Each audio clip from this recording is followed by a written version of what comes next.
any such statements. Fellow citizens, near and far, join Newrish Nital on Sugar Soda 90.3 for Fear No Favor. Where is the cancer Pandora come out for war? Tune in to 90.3 on your FM dial. Log on to SugarCityFMSankits.com or download Simple Radio app from the Google Play Store. And join Newrish Nital every Thursday night from 8 to 10 p.m. as Newrish Nital tackles the issues and take your call. Fear No Favor. Every Thursday night from 8 to 10 p.m. on Sugar City 90.3 FM.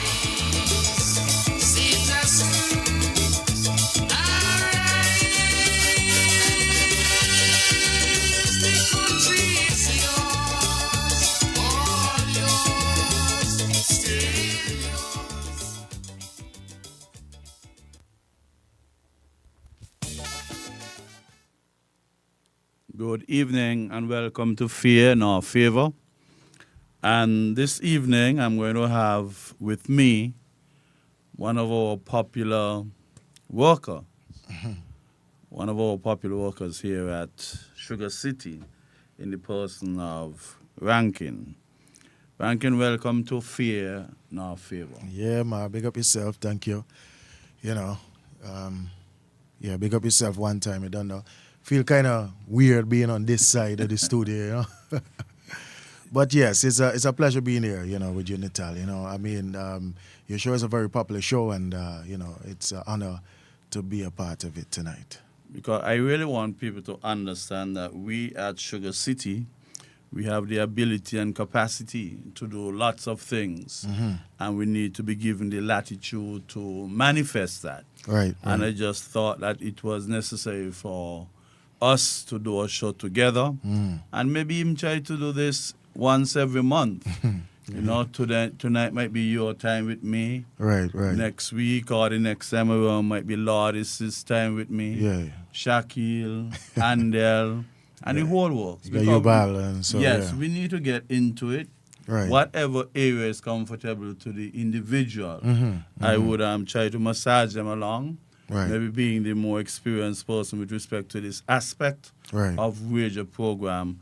I'm very delighted to have you a part of the program and let the others see themselves coming on very soon. Hope they won't make themselves absent when it's time, because they're quite capable. Yeah. They're supposed to, you know, done get out of the nervousness already by now, you know. They're supposed to be accustomed. Even though they might not, persons might not hear them, you know, live on the radio, you know, they still play a major role behind the scenes at the radio station. And I know they're capable, so, yeah, they'll come around, man. Because they've been here for a while. Yeah, of course. It of is course. expected. Yeah.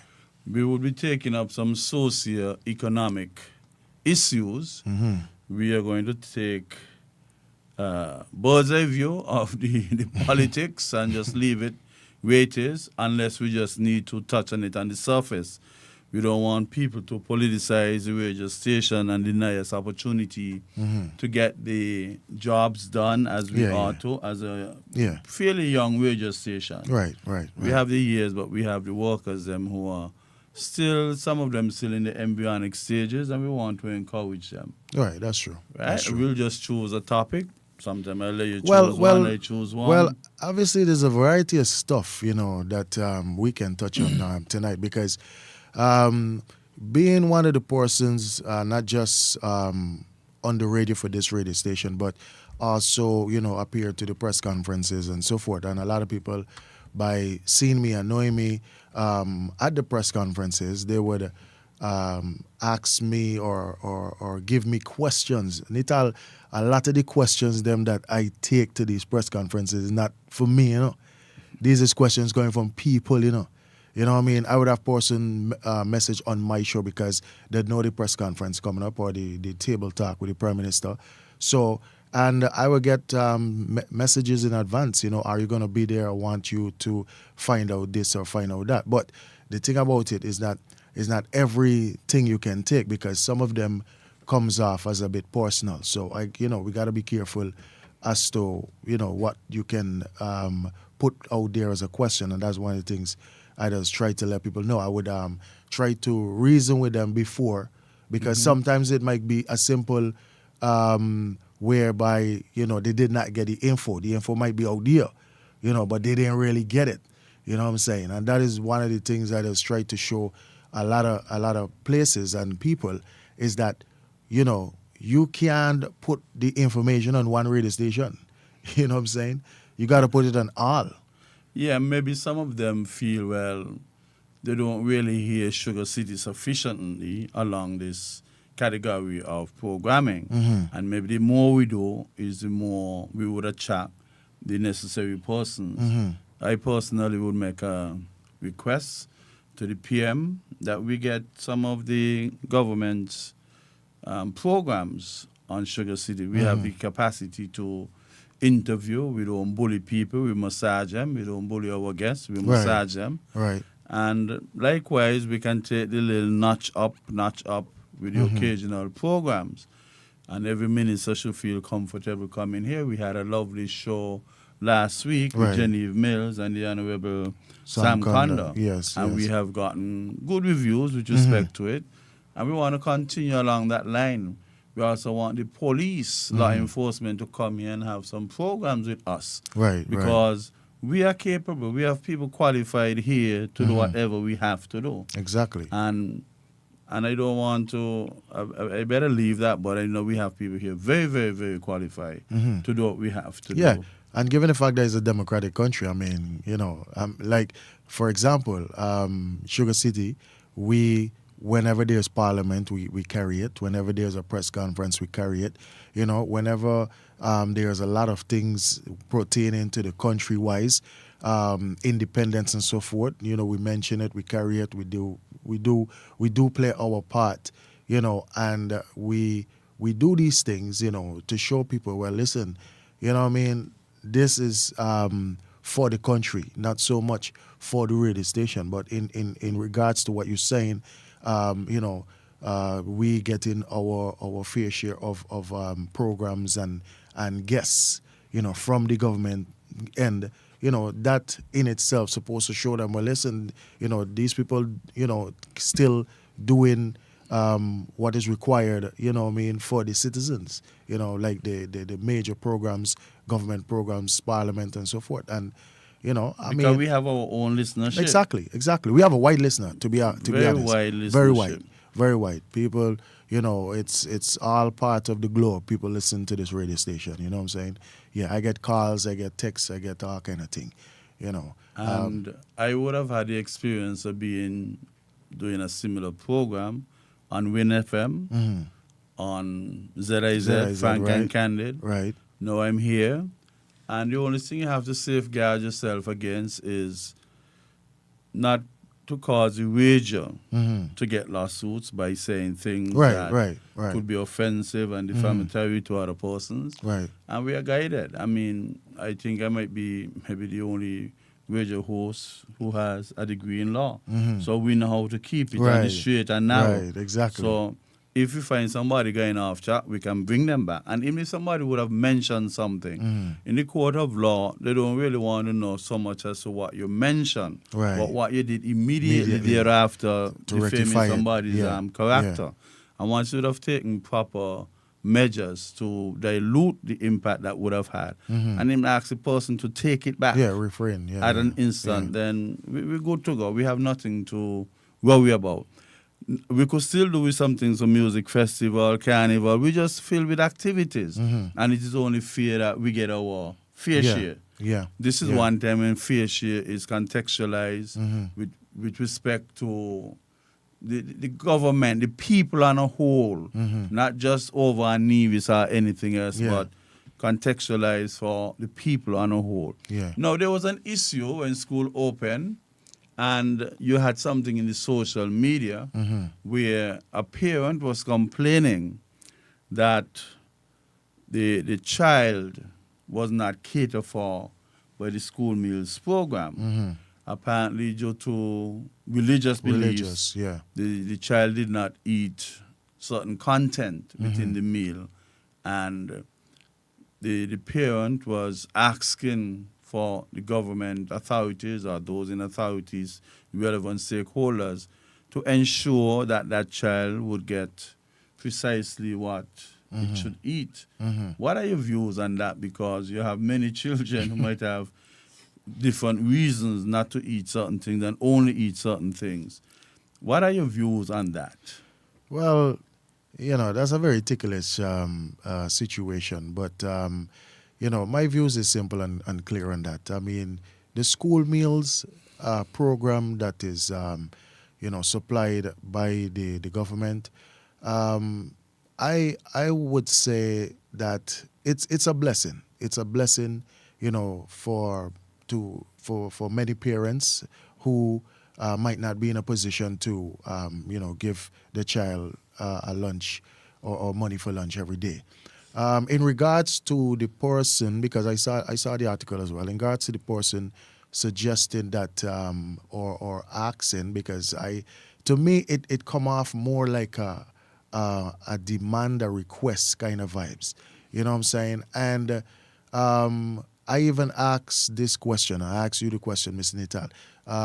Do the schools have a schedule as to what the school meals will be on a daily basis, right? And you told me yes, pretty much, they would know on hand what, they're going to be serving on that day. So my thing is that I wonder if a lot of parents, know what the menu would be. Because if you know what the menu will be and say, well, your child or kids isn't going to eat this or they can't eat that due to the religion, well, then you have to take it upon yourself, you know what I mean? And, prepare the necessary lunch for that child. You have to take it up on that day or those days. And the funny thing about that is that it was actually just the second day of school.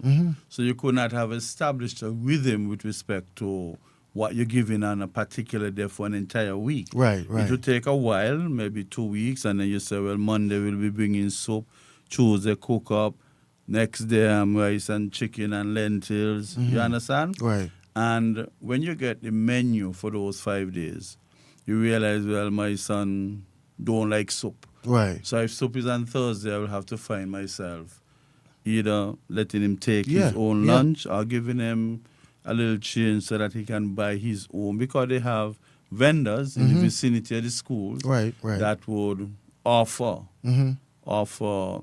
different variety of stuff that the child could partake in. Yeah, but for a primary school child, because I know some primary schools, some of the schools don't allow the kids them to wander too far off from the campus of the school or the grounds of the school, and some of them who might not be in an area whereby they can go across the road or just a little down the street there to get to buy some lunch, and that's, listen, as a parent you gotta be really mindful of your child, the school surrounding and the places that they can actually get lunch outside of school. Because if you know there isn't a lot of places, well then obviously you got to provide the lunch, especially for a primary school child. For high school, no problem. You could get them some money or some lunch and they're good. They're gonna find whatever they need to eat. And if it is only one day in the week that the particular school meal is not of the content that the parents will prefer for that child, a sacrifice can be made. Give the child some sandwiches to walk with. Yes. You eat your breakfast, then you get your sandwich, and maybe if it's a Thursday, especially when school would over about 2:15, 2:30. Right. That's an early day, right. Then you get the child something to eat more major when they come home from school. Right. Because that's a short day. Yeah, a sacrifice. Yeah. And it's not like some people can't afford. They could afford, but the problem is the flexibility in the working schedule. True. You understand? Some persons, regardless of what happened, they're finding a way to the school to provide lunch and make arrangement with somebody to take the lunch to the school compound. And I think that we should be more grateful to the gestures that are being extended to kids from the school meal program, rather than trying to find a loophole and hammer in the system. Yeah. We have to be more gracious in accepting something that is given freely. And like the saying go, you must not look at a gifted horse in its eyes. Right. You know, accept it for what it is. And it's funny you said Nital, because I mean when you're dealing with some big schools, you know what I'm saying, mainly the schools them in town, most of the schools them in the countryside, you know, you're not gonna find that great amount of students population well in town. Because, for example, if you let me just say Tucker Clark Primary School and Beach Allen and Dr. William Connor, these schools are, you know, populated schools because of, you know, the zone that they're in. And I guarantee you, if you know, what's on the school meal for the week, around maybe 75% of the kids, you know, will eat what is on there. You know, the other 25%, you know, if so much, you know what I mean, they might have a diet that they have to stick to, you know, and you can't really put that on the school meal to say, well, you know what, you know, we got to prepare just 10 or 5, you know, of this special meal for these. No, that's no. Because the rastas will start asking the ital. You understand? Exactly. And the chunks and whatever else would exactly. go along to comprise And the meal. that's gonna put a damp and a strain on the whole structure here. I think that the school meal program must be commended and commended. Yeah. It is not easy cooking for a large number of persons. Exactly. It is difficult. Yeah. You got to keep turning, make sure no lumps there, no this, that, and exactly. The taste got to be consistent. And my understanding is that the taste and the content of the food would have progressively increased for the past several years. Okay, well that's good. And they must be commended. Yeah. And also the budget that the government puts aside to ensure close to a balanced meal for the children. You might have a Friday time when they just eat some pizza and something, but at least 4 out of 5, which is about 80% of the time, children are reasonably fed. Yeah. They're reasonably fed. One of the things I'm happy with is that it doesn't matter who is in charge in terms of the government, the school meal program continues. You know what I'm saying? And that's what I love about it. You know, from different administration, it has been there and continue to be there and even get better, as you said, for the last several years. It you know, it has been really good. So, you know, hopefully they can continue to build on that success and take it even farther forward. And I believe that the private sector somehow could come in and make a little donation to the overall pool, financial pool, to facilitate the school meal program. Because a lot of the females, they work at the industrial site, they work at sites where they're helping some of the private sector build their financial empires. Right. And it must not be left up to the government alone to help to keep the buoyancy there for the school meal program. Other people can come in. Other people can come in, sponsor something. Okay, sponsor a school. At least twice a month, sponsor a school, and you might even get jobs created by somebody else to provide that. Right, that's true. I wonder if all the school meals come from the same place, or they have divided up the island into different sections. I believe they come from the same place. Well, I think it's the same place. I'm not 100% sure, but I know for a fact is up Neenmus, yes. Right. So, and I haven't heard of, you know, it coming from here, there, and everywhere else. So I think it's one spot. But maybe in time to come, they could sort of decentralize it. You'd be like a triangle every 10 miles in town, Tabernacle, Sandy Point, every 10 miles. Right. And you have 3 different sections responsible for serving those areas. Because sometimes when you rely on one place, and you have a situation with that one place, everybody gone down. Yeah. And then you complain, you go on Facebook and you go on social media platforms and you complain about the corn and beef. The corned beef rather, what the children, corned beef and bread. Corned beef and bread. But you gotta be mindful, it could have been just the corn alone. You might not be able to get the cattle to get the beef from it. Or it could be bread Okay. alone. Yes. But parents, I would say, like I said earlier, the school meal program, is there to help. It helps in a great way. And if you as a parent not happy with, what the menu might be for that day, well then come on, just prepare something for your child, as Nital said, and it could be a little sandwich. It don't have to be no heavy lunch. You know what I mean? If you cannot afford that, but make sure you prepare something, whether it's fruits. You know what I mean? Yeah, they'll survive. Don't worry. You know what I'm saying? Yeah, the fruits will keep them up as heavy as well, but you have to play that part in helping out. That's a way they can help out. Just because you just asked that some of the private sectors could chip in and so forth, that is also ways whereby parents, could play the part as well. Nation's children. Yeah. Let us look at the school bags. I looked at a documentary not too long ago and I saw an operation was carried out on a school child's back. The back had a serious curvature. Nital, this is a serious issue for real. And it came from the child carrying heavy bag on his shoulder for this protracted period of time.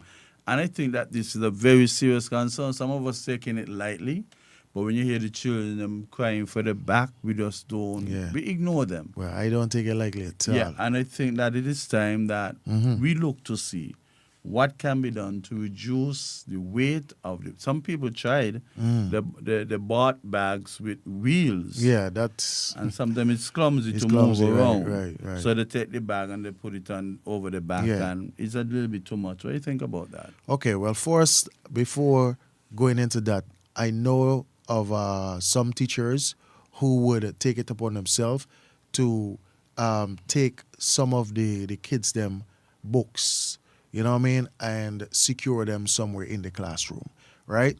And, by saying that, it brings me to say this. Now, that is another way I think the ministry could assist, because I know getting lockers, for each child could be a little bit expensive.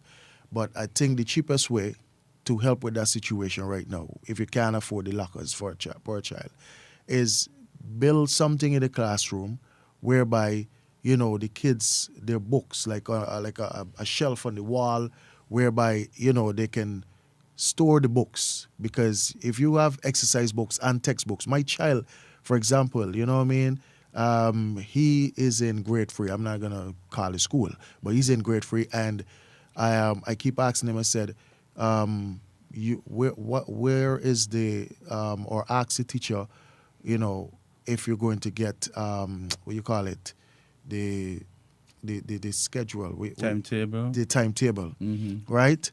As to the classes that you will have on those days. That way, you can leave this set of books home and go with just what is required for those classes. Precisely. Because exactly, that is the easiest thing to do. Put out, the timetable there so that the parents will be, aware of what's going on. But some teachers might, be like, what, change their mind at the last minute. So, they probably see it that way. But then, if you're not going to stick to the timetable, well then, building the thing in the classroom on the wall or something. Right. You don't even have to have lockers, because every child name is in the book. You know what I'm saying? And if they know, well, okay, this square, because it's going to be like squares. You know what I'm saying? And it's just like rest your books there with your name on it. So well, when teachers say, okay, we're going to do maths now, you go pick up your maths book. So the only thing you'll probably have to take back and forth is just your exercise book. And if there's homework where you need one of the textbooks, well then you go home with that, because there's homework in it for you to do. You're right. At the primary school level, even though they don't do much subjects on the language, arts, science, mathematics, social studies, and some little family life, and the bag might be a bit lighter. Mm-hmm. But at the same time, you have to look at the age of the children. Yeah, I know kindergarten kids who bag is heavy. You know what I'm saying? Kids are in grade 1. My son is in grade 3, as I tell you. One of them, he's in grade 3. And his bag is heavy. You know, heavy. When you go to first form in high school, you're doing several subjects well. Mm-hmm. And is a textbook for every subject. And if you have to work with, let us suppose they're doing 5 of those subjects on a particular day, you have to work with the textbook. Mm-hmm. Some of them would have workbook and some would have exercise books. Right. So the bags are heavy. I think, though, to be honest, that with the introduction of computers, laptops being distributed to the school children in short notice, Right. what the individual teachers can do is to ask the parents to get pen drives. So you have a pen drive for maybe each subject. You cannot take the pen drive for each subject. Right. And the teacher for that subject would prepare everything on the computer, give each child a copy on the pen drive, and this could eliminate the need for the textbooks them on a daily basis. You could leave the textbooks them home, you come, you plug up your laptop, you push in your pen drive, and they say we're doing exercise 14 today. We're looking at the notes with respect to, say, rates of reaction, and then you have some questions underneath. A pen drive can do that job. If you're going into technology, we have to start letting the teachers prepare the notes and the exercises for the children to do, placing them on a pen drive. The problem is now, how can you get the children them to secure the pen drive? Well, you get something they put between the lace for the belt or something like that, and you keep it there. You keep it in your bag in a particular area in your pencil case. You label them properly. And I think that would go quite a long, long way in terms of reducing the weight that the children will have to carry on their backs. What do you think about that? Well, I think that's a good idea. The flip side to that is that I feel if you're going to do that, well, then, you know, you definitely will have to teach the kids about the various softwares and the things about the laptop, you know, because it's easy said and done to get a pen drive, plug it in a laptop, but they have some parents as well at home who is not even fair, right, understandable of you know, of the use of a laptop. But my understanding is that they're going to hold sessions for the teachers first of all, then the parents, and then the students. So everybody would become more familiar with the operation. That is something that they plan to do? Yes, just like when they had COVID. Like when they had COVID and they were giving most of the exercises by way of the computer. Right. This the time virtual, when the laptops them are introduced now, you can have them the same teaching that familiarity that they would bring in terms of sessions. They can do that and everybody would understand.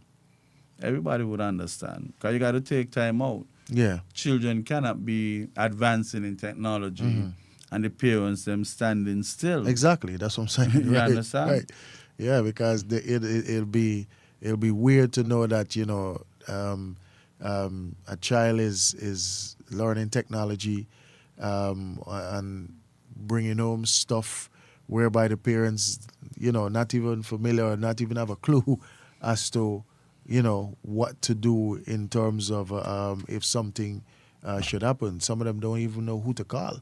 You know what I mean? Yeah, and that is true too. But a common problem we have in our society, and it is unfortunate, that even when a child is in grade 3 or grade 4, the child would have outgrown the help from the house or the home. And I don't understand how that could be. How could your child be in grade 3 or grade 4? Get an assignment, whether in social studies, science, mathematics, English, and you are of absolutely no help to that child? That can't be. We got it done with that. If the child doing long division, you go on YouTube, wherever you can go, you understand. But if the notes in the child's book, you're older than the child. So you should be able to, I'm not even talking about high school. Yeah. I'm talking about primary school, grade 1, grade 2, grade 3, grade 4, grade 5. No child should outgo the help that a child could get Yeah. while the child in primary school. Well, Nital, let me tell you this, right?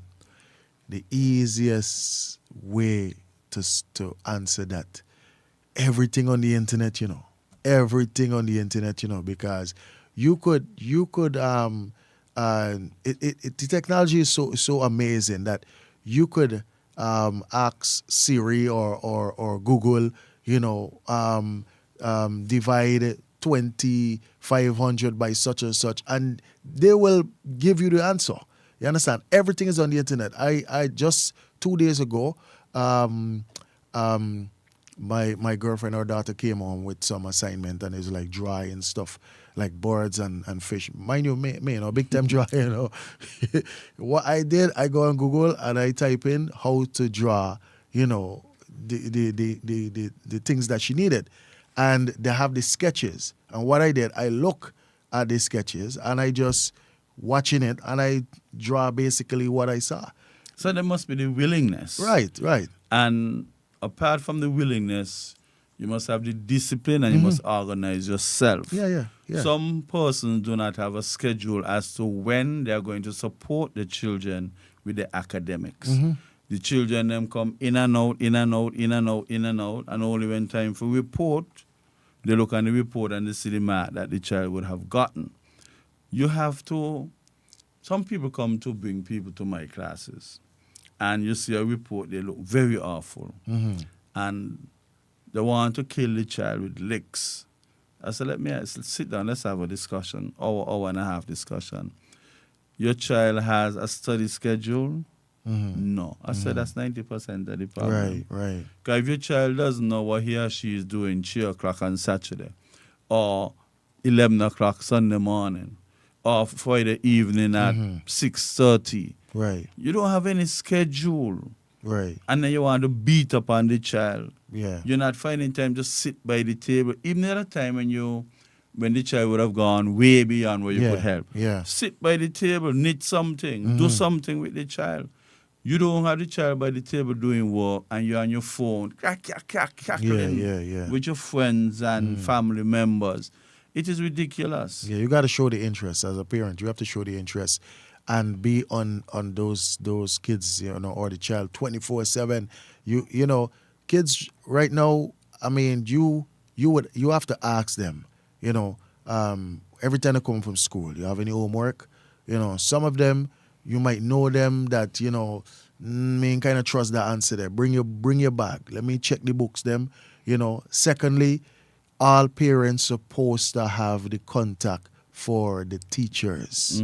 That is the most important thing. Have the contact for the teachers. A lot of the teachers, if not all of them right now, having their, well, I won't say it's, some of them have a chat, but some of them have a broadcast whereby they send wherever, and when you reply directly to them alone. Not everybody else seeing where is it, you and them discussing, and I commend those teachers for that. So basically, it's like, do a follow-up with the teachers, you know what I'm saying? You don't have to wait for a PTA meeting, to be like, how is my son doing? How is my daughter doing?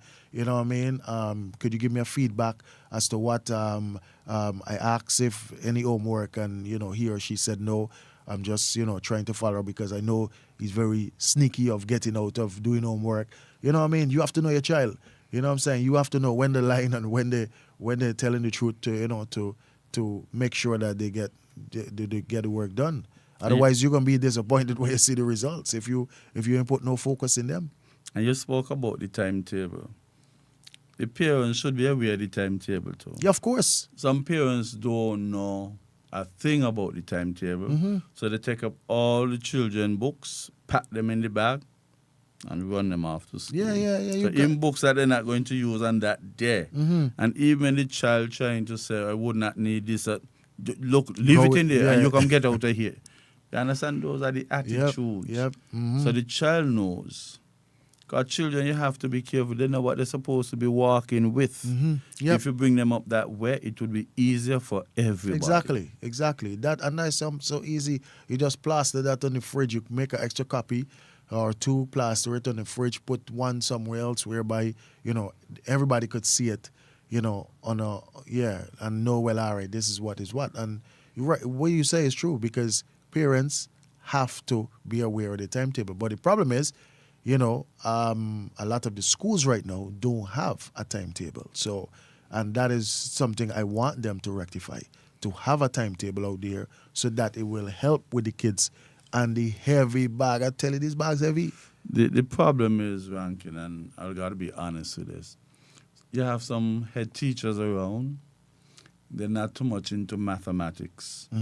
And when you're doing timetable, you have to be very, very careful that you give each class reasonable amount of hours for science. Let's say for primary school, science, mathematics, language arts, social studies.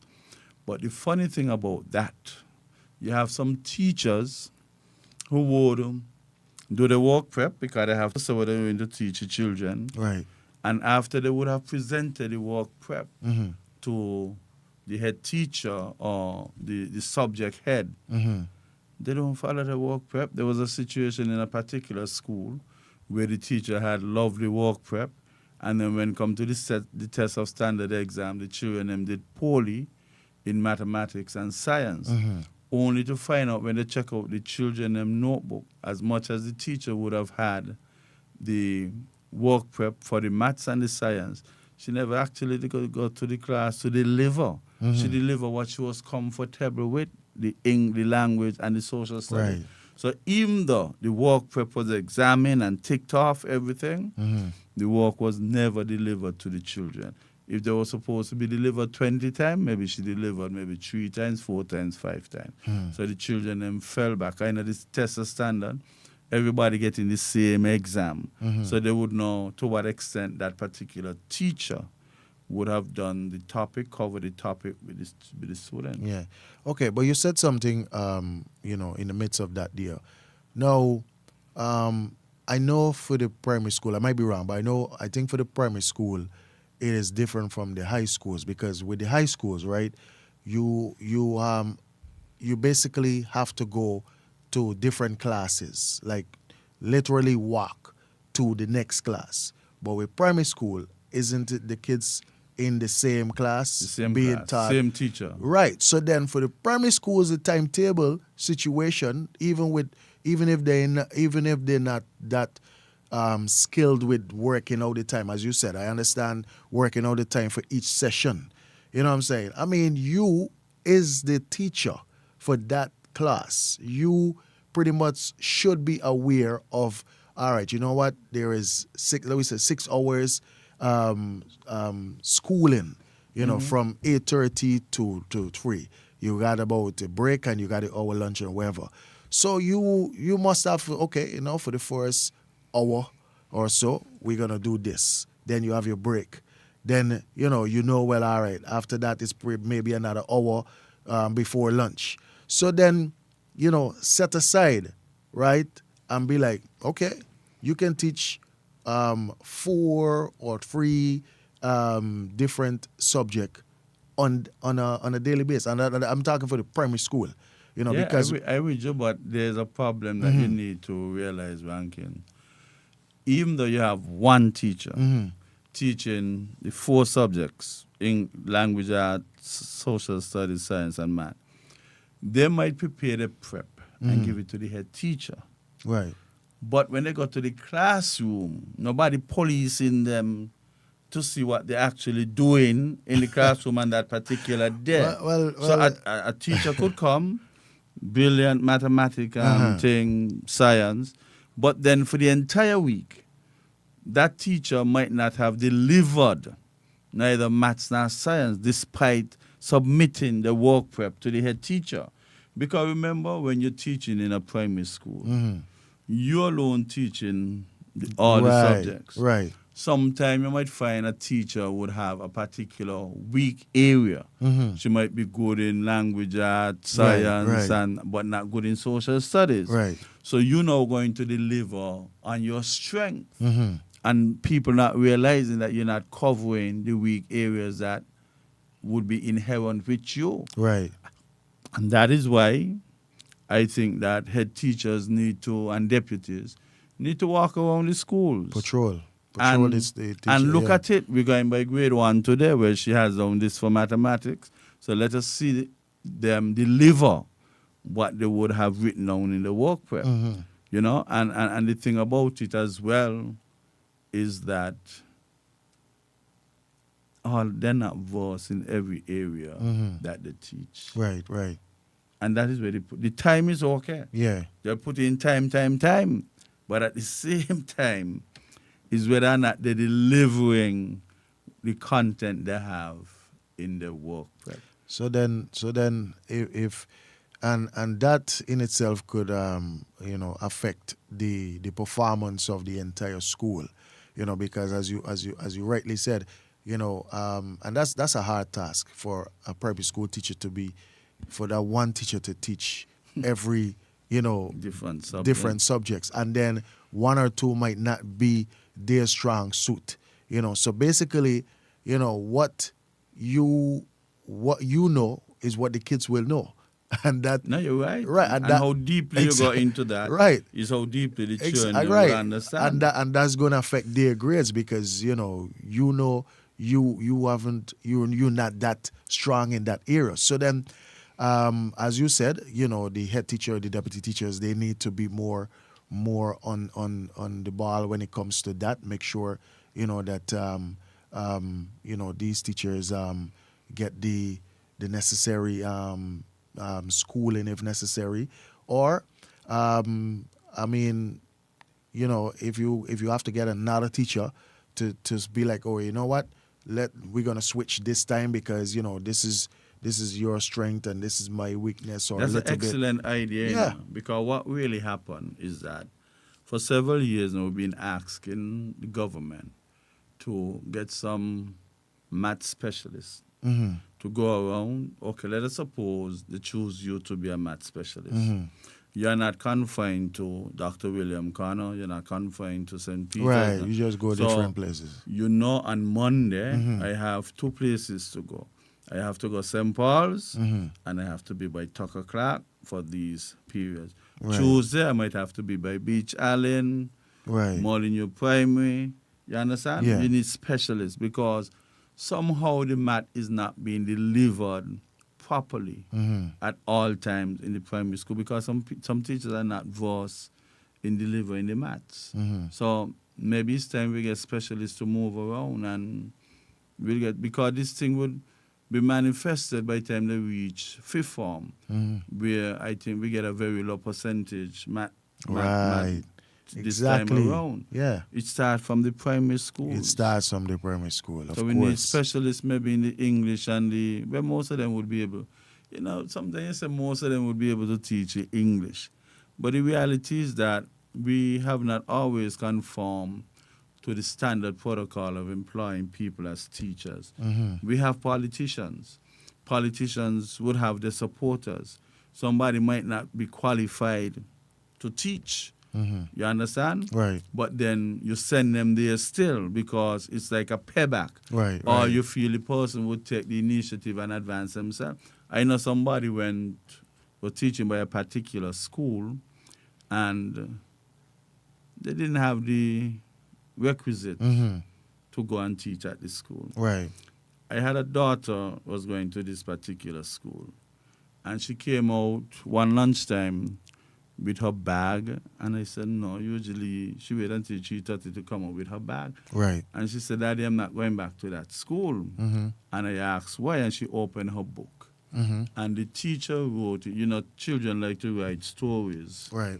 Write stories, and at the end of the story, they put the end, the end at the end of the story. Oh man. So the teacher put in her book in Reading, Mm-hmm. do not write this.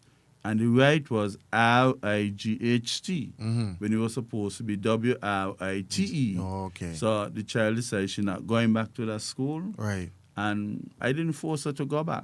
I went and I discussed it with the head teacher. Didn't really want the head teacher to call my name or anything. Right. But then he worked out that he got to talk about that because that is not right. Only to find out that the particular teacher did not really have English. Mm-hmm. But if they put you there, if you support a government and the government wants to help you and they put you by a school to teach, even a primary school, and you don't have English, that man, 5 years the government going to be in power for. At least try the first year, the second year to uplift your academics in the English and pass it. So Right. people can't look at government and say it was bad because it didn't have this. And I believe what is happening too, people are easily becoming teachers. Mm-hmm. You stop out of fifth form and you're going to teach a high school. I mean, that is ridiculous. A lot of teachers, unfortunately, several teachers we have here would not make it to be teachers elsewhere, especially yeah. in the U.S. Yeah. Because you really have to go teachers training college, you have to do what you have to do. But because of the shortage of teachers in certain areas, you'll find a person who did physics or chemistry might be in need by a high school because you can't find the teachers around. So you find the person young, might stop out of school at 16, 17 and go teach people who even 18. Right. And that is where things break down a little bit. Yeah, and some of them, in the midst of the job, then they would go and study to get the degree, while doing it because, they might need a little boost in the money or so forth. I know quite a few teachers who have done that. Nothing wrong with that. You know what I'm saying? For you to elevate yourself, you want to try to get a little bit more money. But, if you're not passionate about something, especially with teaching, I have a great respect for teachers because, I always said, even on my program right here at the radio station, I think teachers, should be one of the highest paid. More highly paid. I'm telling you. But then when you mix it now with some persons who ought not to be teachers, with those who are to be, how do you strike the balance? Because if you increase for one, you got to increase for all. Right. And yes, then, you have a different category, whether you're in teachers training college, you say you're a trained teacher, you get a particular weight. A graduate teacher, you get a particular weight. But then when you're taking persons to teach who would have neither been to college to be trained or graduate, that is where the problem is. I think we need to set some higher standards because every and anybody, they're becoming teachers and it is creating problems. well, then that's an easy thing to fix. Just if that's the case, well, then pay the ones who you see, producing the results. Because, if you're going to put it by the entire school, all right, well, if you say, well, all right, the school just produce a 90% pass rate for the students. Well, obviously the teachers, they're doing a good job. You know what I'm saying? If the school is below the average or whatever, or this particular class, like this school failed maths, in the CXC or wherever exams, well, the maths teachers there, not doing the job, but they pass English, they pass science, they pass this. So reward the ones who you feel, well, getting the work done, and then that might boost the rest, that'll be discrimination because you don't employ the people. Something you don't have any choice but employing people immediately out of school. Yeah, but you want results. Yeah, but then you will have to leave the students them there without a teacher. What surprised me one time at a particular high school, you had some children out of an English teacher for an extended period of time. And I found it absolutely strange. How could you have a class without an English teacher for such a long time? When you're going into teaching at a high school, you have to go English. That's a must. And maths. Those are So two must if everybody has English, how come a class was out of an English teacher for so long? Nobody going to the class. I said, it's ridiculous. Nobody going to the class. Everybody there would have had English. So therefore, you have to let people take turn and go and teach that class. A class shouldn't be out of an English teacher when English is compulsory for you to be a teacher at a high school. High school at that understand? too, yeah. Yeah, we have to be careful. Well, we did a lot on the school system. We'll take a break and we'll come back and maybe look at the minimum wage. Give me your views and what you think the minimum wage should be. Yeah, that minimum wage thing, trust me. All right. Fellow citizens, near and far, join Newrish Nital on Sugar Soda 90.3 for Fear No Favor. Where is man? Where is the cancer Pandora come out for war? Tune in to 90.3 on your FM dial. Log on to SugarCityFMSankits.com or download Simple Radio app from the Google Play Store. And join Newrish Nital every Thursday night from 8 to 10 p.m. as Newrish Nital tackles the issues and take your call. Fear No Favor every Thursday night from 8 to 10 p.m. on Sugar City 90.3 FM.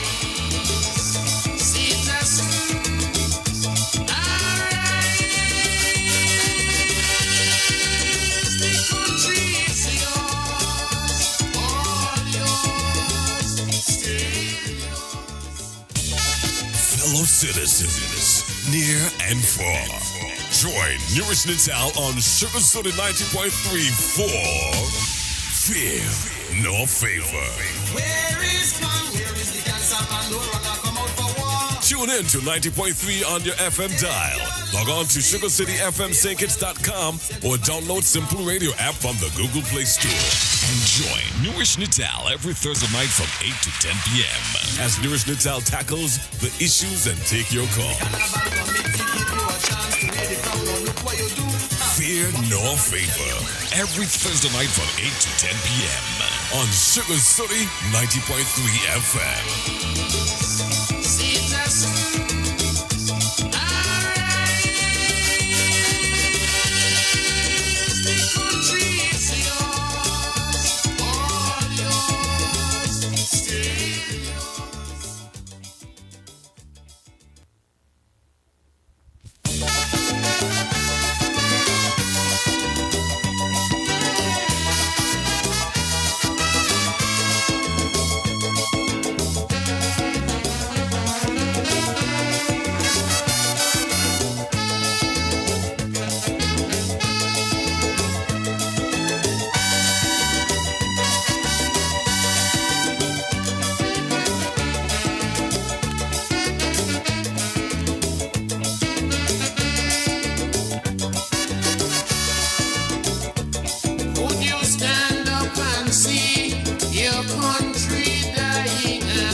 Welcome back to Fear Nor Favor.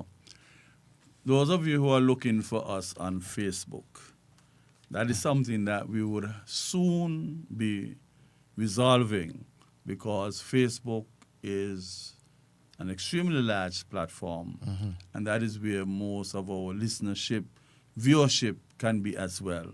So we would make a concerted effort to resolve that and see if we can get it how we supposed to get it instead of just YouTube. You can see us on YouTube, Right. but for the time being, the Facebook, we would try to sort out that ranking Yeah, yeah. and see how best we Yeah, can. the Facebook involve. is a must. You know. So if you have to choose one platform, it would have to be Facebook Yeah, yeah. rather than YouTube. Yeah. Now we are going to shift gears and we are going to look at minimum wage because it is okay to have a discussion with the persons who are part of the committee, Mr. Genevieve Mills and the Honorable Sam Condor. But it's nice to talk to the horses Right. who feeling the impact of the net disposable income being unable to buy as much as they would like it to buy. So Rankin, what you think is a reasonable, highly reasonable minimum wage? The minimum wage, let us do it on a weekly basis. A weekly basis. Well, to be honest, you know, and I'm not saying this just because, you know, the Prime Minister, you know, announced it during his campaign, but the $500 would to me would be sufficient at this time, you know. And the reason why I say that,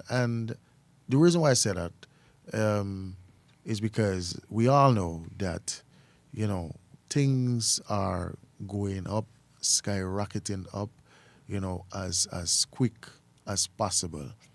And you know, separately from the food, you still have your other bills, you know, that you have to deal with, and you know the taxes and so forth that is on that. But in all fairness, like I said, the 500, but I really don't see that happening at the moment because, you know, speaking to one and two private businesses, you know, that's where I think the problem might come because they might not be able to pay, you know, their workers that money. You know, that's a conversation I don't really like. I would debate that any day. But I respect your input. Fortunately, Mr. Condor indicated that the minimum wage would be between $450 and $600. So I believe that $575, $585, $595. If you want to drop under $600, $599.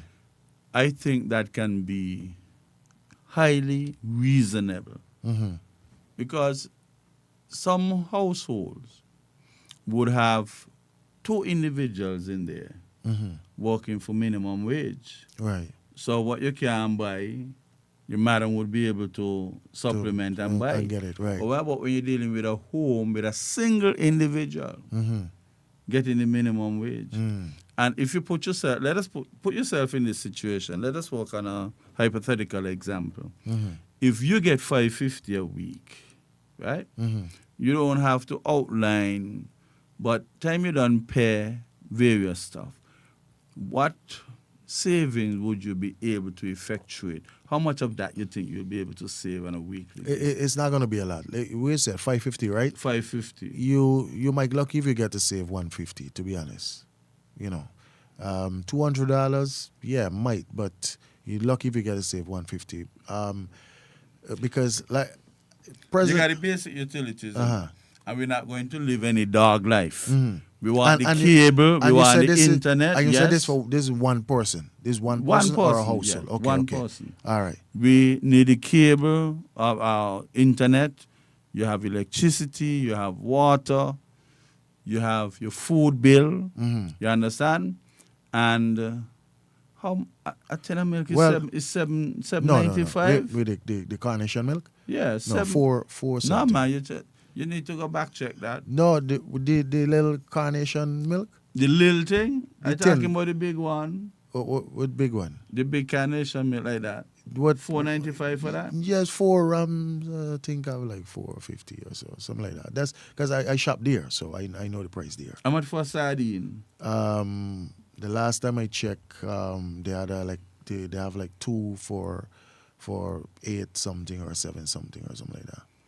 Ranking a sardine is about $7, you know? $7.50. Where you just go? You don't go shopping. Where you just go and get them stuff? I don't really got any specific place, but you don't shop in heaven. No man, The way you get them prices. that's what I'm saying. I go down by Rams. Rams. That's where I go and I get those prices that I just tell you. Yeah, but know. really, how much could an average person save? Okay, From $5.50. Okay, for the one person, because I thought you were referring to a household, but one person, well, trust me, for that one person, you probably would be able to save at least $250, $300 a week, right? Because you only catering for yourself. Now you. No, I'm talking about a single person earning. What about the school children in the house? You mean? I thought you mean like the One person generating. For the family. Yeah. Oh, I thought you meant like one person alone living, in a house, have to deal with themselves. Family. Well, okay, where it comes by a family, if you have 2 or 3 kids, well, trust me, as I said, you would lucky if you could save $150 out of that $500 when the week come. You Out of that serious? $550, yeah. Break down that for me, man. You sound Okay. like an economist. All right. No, we that's $550, right? I'm gonna break You it got down. 2 children in the house. Yeah, okay. I'm gonna break it down this way. One primary school, one high school. No, it don't matter what school they're going. Now, let me give you my how I would break it down, right? That's $550 a week, right? That's $2,200 a month. Okay? So $2,200 a month. If this person is paying rent or mortgage, I would just even put it to about $700 or $800. The mortgage. Right. We putting it at that. For the month? For the month. Because we're dealing with the month. So live in a foul cold boy. Hold on. I put it that cheap because, Okay, go to ahead. show you Yeah. that. Right. Go ahead. All right. We put it at 800. The mortgage, that's done. 800 gone out to the 22 there. That leave, 1,400. But you ain't take out social Wait. security and thing yet, you know? That's what I'm saying. Hold on. That's what I'm saying. But you ain't got 2,200 in your hand. You would not get it. Well, you're right. You You so, got to take out social security and social services levy. okay. So then we're looking at about what? 21? Let's take out 10% out of it. Good. So Let's take right. out 20. So Okay. 2,200, take out 10%. That's 220. All right. And you're left with 1980. right. Okay, good. So you have $1,980. I even make it worse now, Nital. That make it worse now. Trust me, the 2,200 would be far better. Okay, you know what I'm saying? let's leave the 2,200 Uh-huh. as the net disposable. The net as the okay. net income Right. after deduction from social security. Okay, good. Yes. We leave it at that. 2,200. Mortgage, you say Mortgage 800? 800, right? That's 1,500. Right. No, you have kids in the house. Obviously, you have to have internet. You know what I'm saying? Mm-hmm. You might even want some cable TV if possible, but I'll just leave it at the internet alone. You know what I'm saying? I'm just calling a price off of my head, right? It might run to about 105, 120 120 a month, right? Good. So that's 8. That's 920 done gone deal, right? Now, mind you, this is 2 or 3 kids we're dealing with. 2. So, We're good. dealing with 2. 2. Okay. Now, the food, right? Me ain't going to nothing else. I jump into the food. Yes. Right? Because we done got $920 from the 22 out there. of it. Good. So that leaves 920 by subtract from 2,200. Nital, you sharp with maths.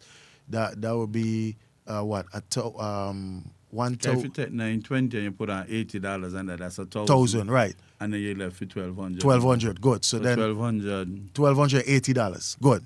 So $1,280 we got left from the $2,200 after you take out the 920. Now, food. Now, we shopping for a month, because it's a month we're looking at, You understand? When you go to the supermarket, right, and you're shopping for yourself and 2 other kids, right, if you know, say, your kids them could eat, that's $1,000. You understand For the me? month. For the month. Let's put it between 800 and We $1,000. can even I could put that 8. Yes. Ain't nothing wrong with put that 8 because 9, 20, and 8, that is $1,700 done gone deal, right?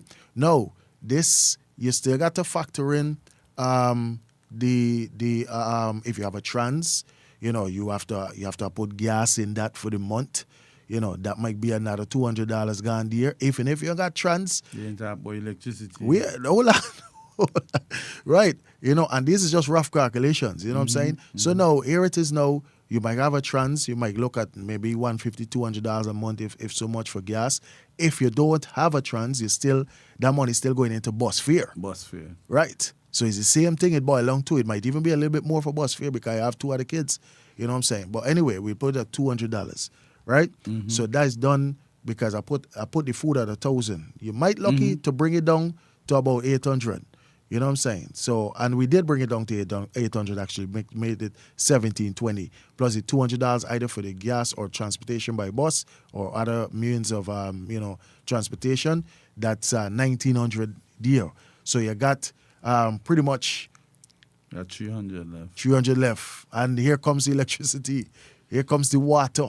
No, if you somebody that would manage your household, you would manage to pay at least maybe 100, 120 if so much on electricity. Because you have kids, but you still have to be, respectable and say, yo, plug out that, keep that plug out, don't keep on the fan, don't do this, because you got to manage your fears, right? Obviously the water is about $20, so we can put it at that. So you see, I say about $150 for the week, and that person pretty much left with $200 for the month.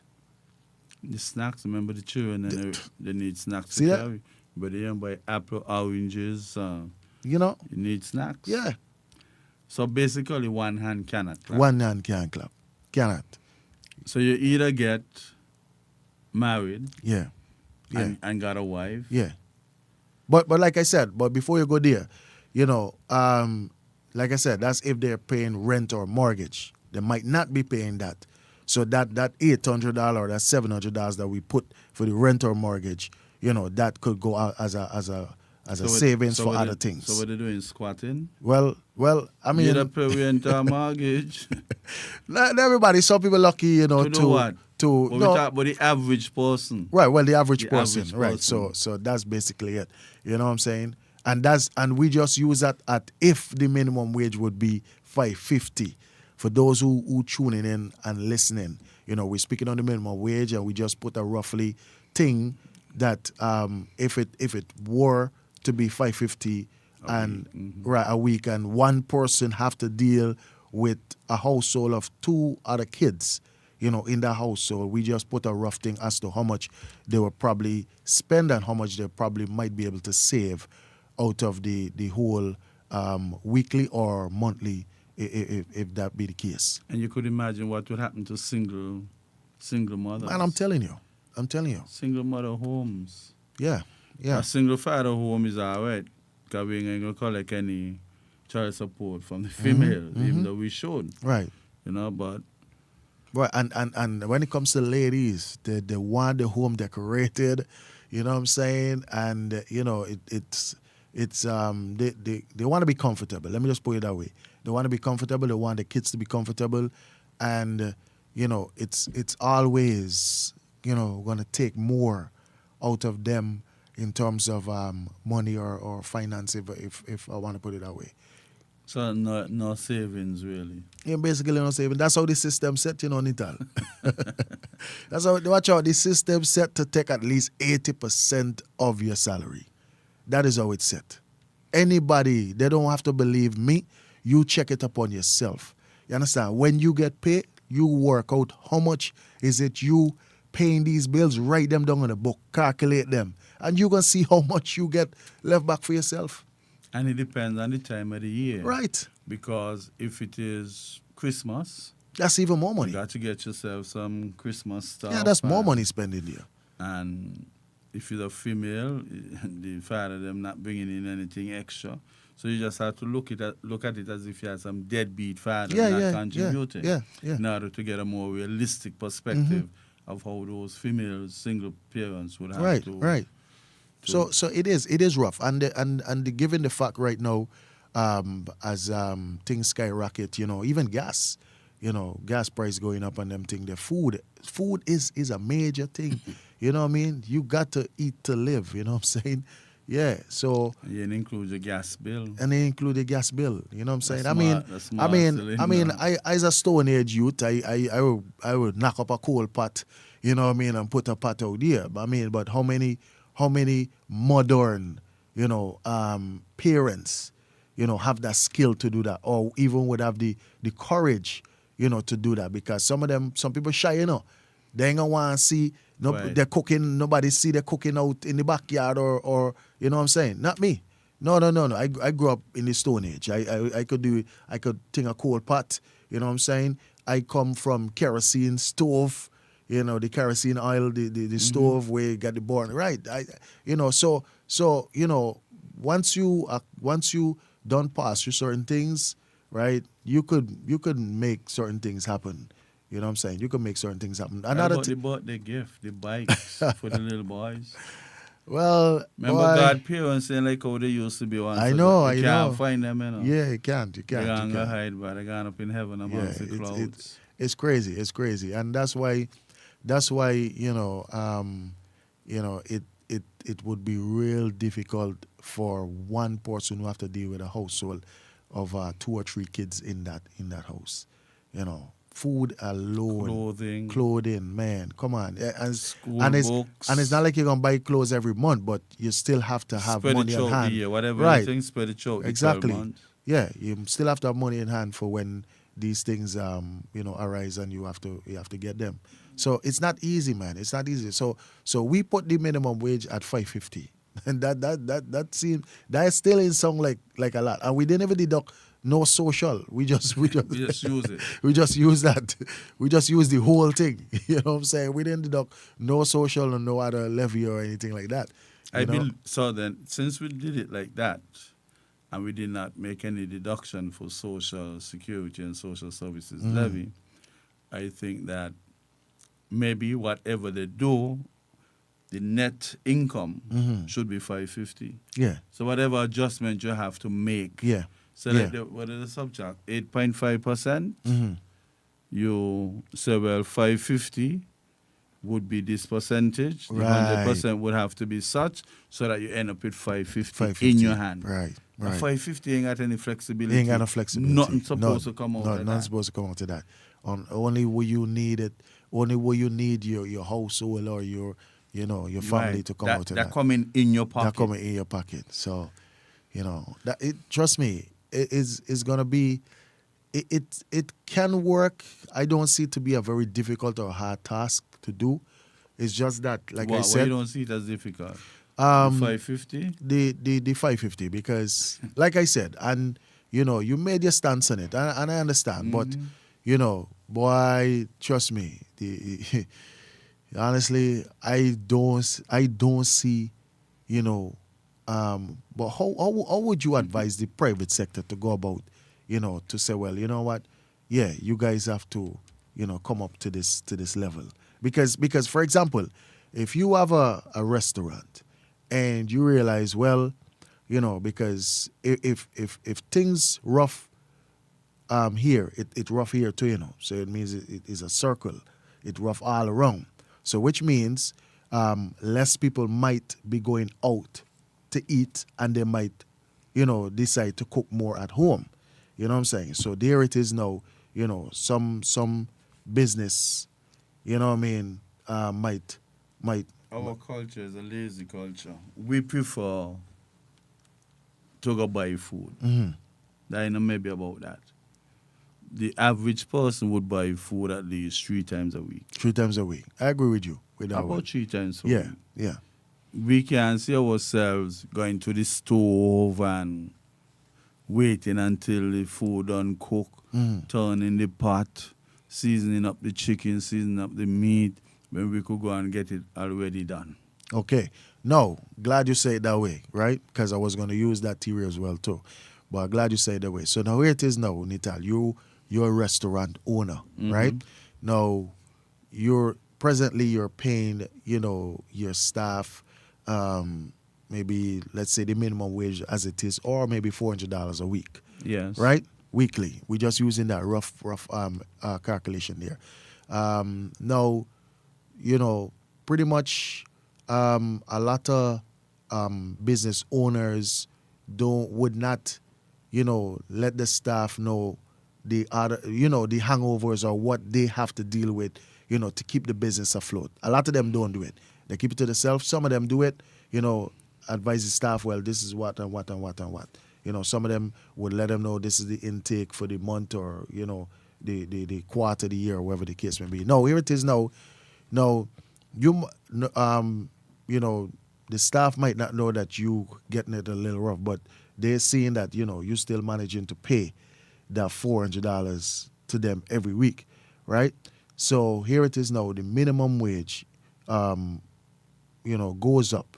So now you have to try and step up, to pay the rest. So why can't they reduce the profit margin? Okay. Why they want to make the same profit? Why can't they reduce it just to facilitate society? But that's profiteering. But Profit. But that's the thing. I mean, people with money, don't pretty much want to make less or even lose money, for that matter of fact. But that's being selfish. Well, that's how it is. That's how the world is. That's how society is. You know what I'm saying? My point is, the reason why I say all of that, because it will force some, and I use the word some because I know there are some private businesses out there who will, and can pay the money as to whatever the minimum wage goes up to. I know some of them can do it. But for the ones who might say, well, I can't do it because in order for me to do that, I will have to, carry up the price on my thing to get a little bit more to pay my workers. So you carry up the price. Right. That's what they're going to do. And then poor people can't buy it. And that, you see? And then what would happen when you have to feed your family and you can't afford to buy it? Let's continue. Yeah. What would happen when the price goes up? Your family must eat at least 3 square meals and you can't afford to buy 3 square meals. What would be the most logical step? Well, a matter of survival. Yeah, a matter of survival. But the thing about it, right? A lot of those places, business places who does that, they pretty much don't care, about what you got going on at home, Right. So precisely. So what happened to that individual young man? Okay. Who trying to feed his family, can't afford the prices in the supermarket, don't care how much the government subsidize, because government is doing a heck of a job subsidizing a lot for poor people. I know. I even mentioned that, I think at the Prime Minister Roundtable or one of the press conferences that, the supermarkets, they get in the tax breaks, but being passed on to the consumer. Nothing being passed on to the consumer. You still seeing the prices, goes up. You know what I'm saying? So when you wake up and you realize your son, who used to eat a $1/4 bread with a little piece of egg in it and a cup of tea with some Milo in it. Is that you said to him, young, I just skip this one. Yeah. And you go to school, get the school lunch, and when you come home, I give you supper. Well, you see the skipping game? We have become fit, Yeah. The way we got to skip things around here, we're going to become very, very fit people. Yeah. Well, you skip breakfast. Well, I could tell. You're well fit going to school, you exercise, you skip breakfast. You go and wait for the school lunch at 12. Then you come home in the afternoon and we give you dinner, supper. So that's 2 meals per day. Right. So you're able to go from 4 square meals to 2, where 1 is the actual school meal program. You see why this program can't stop? Yes, it can. And the day you wake up, but what about in the summer when no school meal? What happened? And that's when they eat a lot, That's when more money is being spent. Okay. Now, you say a lot of things there, you know what I mean? And I acknowledge everything you say. Now, my take, and I would use this as an opportunity to try give a little solution, to some of the parents or persons who might fall, in a situation like that. Because one, you got to now take it upon yourself to know how to cut back and where to cut back, right?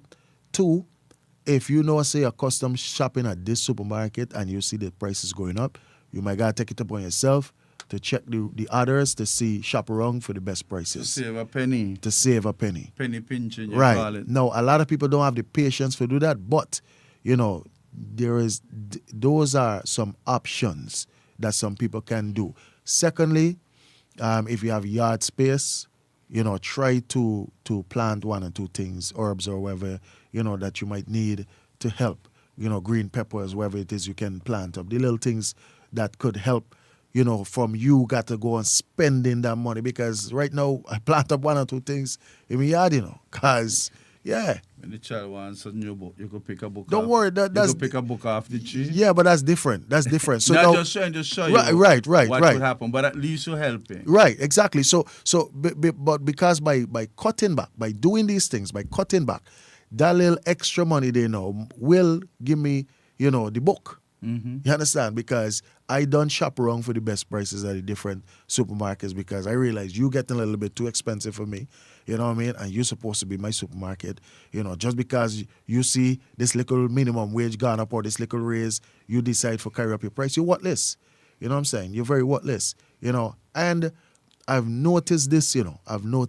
And, you know, I know one or two persons, you know, would agree with me when I say this, and some might not. But, Nital, I think some of these supermarkets tricking this thing, you know. The reason why I say this, right, because you will go to the supermarket, right, and you would be, you know, you're accustomed to see the things them that you know you use frequently, but then all of a sudden you go, you ain't seeing it, you know, but you're seeing a different product. Now, there's no way you could tell me that product scarce, you know, that bad, when these people know they're shipping this amount to this country. They call it buffering. Okay. If you got too much on the shelf, the price got to be low. Right. But if you take half the shelf, put them back in the warehouse or in the stock room, and you get less now, you could carry up the price. that's why I show a lot of people. I say, "Boy, watch out, these man hiding these product." You understand me? Artificial created Exactly. scarcity. They're hiding the product to Scarcity. make it look scarce. So now when it come back, you see, you know, because there's what's in demand. This is what everybody running for. You know what I'm saying? I can remember one time, you know, chicken wing, you know. Yeah, you couldn't get chicken You couldn't get chicken wing. When chicken wing come back, it's $1 and change gone on the price. One time, I think somebody tell me $2. They got certain ways $2 gone on, and it's like, seriously. I mean, we ain't got a lot of local poultry farming St. that you telling me couldn't subsidize for the last Maybe or the intake. Maybe not. You see, it's buffer. You have some persons that are supposed they bought in item A several months ago, and they got item A priced at $5. Then they get the new stock. Right. But the new stock costs them a little bit more because of what you got going on with the Ukraine and the Russian war and transportation. Right. Oil and so yeah. So what cost them to put something at $5? Situations would have now caused them to put something for $7.50. 7, right, or 8 right? or so. So you Right. got $5.50. The whole stock of the $5 item, they now put for $7.50. Even though these were old stock, when they should have remained at $5. Right. So they add on, they take the new price and they charging you that put it new on that. price. It's business. Business is a sort of awkward thing to deal with. Yeah. But what I'm coming to is that if you continue to do that, and the poor man, the poor and destitute, those who below the poverty line, can't find food, money to buy food for their family, they're going to steal. Yeah. It's a matter of survival. No caring father, Yeah. no caring mother. Come on, you gonna watch your would child watch the children crazy? crying, Hell no. staggering, coming Hell from no. school. They reach Yeah. home from school and they're going straight in their bed. Yeah. Because they ain't got the No. energy to stop. Inevitably, it would lead to Yeah. stealing. And or also suicide. You know, because some parents would cave under the pressure. You know, they would do something bad to themselves or the kids. But the government could only subsidize to a certain extent. So what do we But do? my thing is, I think they need to be a little more strict on the, when you give these people these passes, concessions and the passes, you got to follow up. You know what I'm saying? You got to They be a need bit somebody strict. to police that. Like, police Which it. department Exactly. police it? Consumer Well, Affairs? Well, maybe somebody But gotta. Consumer Affairs, they work from in the office.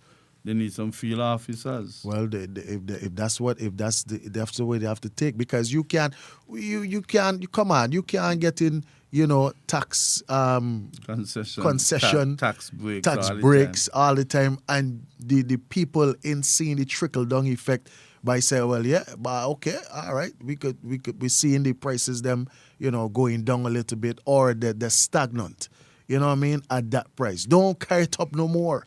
This is the reason why you get the tax break, so that the price could subsidize right there, or reduce a little bit. But you realize something in the supermarkets?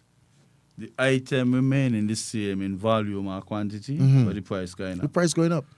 Or what they do is reduce the quantity that they're selling you, but the price remain. Yeah. So the quantity gone down, Yeah. but you're paying the same. Yeah. First come, first serve. Look at the bread them, look at the $5 bread them. You can't cut them there to put no relish in them. You got to hold the bread in one hand and the piece of cheese in the next, and you bite a piece of bread, bite a piece of cheese.